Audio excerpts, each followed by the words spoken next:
নমস্কার, সবাই কেমন আছেন?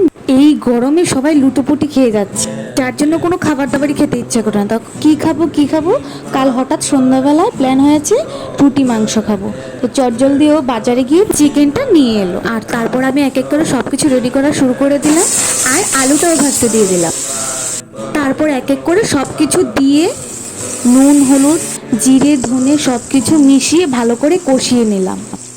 তারপর মশলাটা কষে যাওয়ার পর উপর থেকে মাংস দিয়ে কিছুক্ষণ নাড়িয়ে ঢাকা চাপা দিয়ে দিলাম।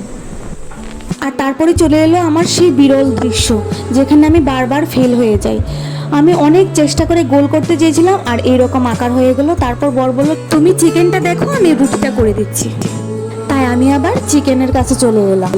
আমি আবার এক নাগাতা রান্না করতে পারি না, তাই ব্যাকে একটু ঘুরে নিলাম। এখানে এসে দেখি সেম, এখানেও গরম, একটু গাছের পাতা নড়ছে না।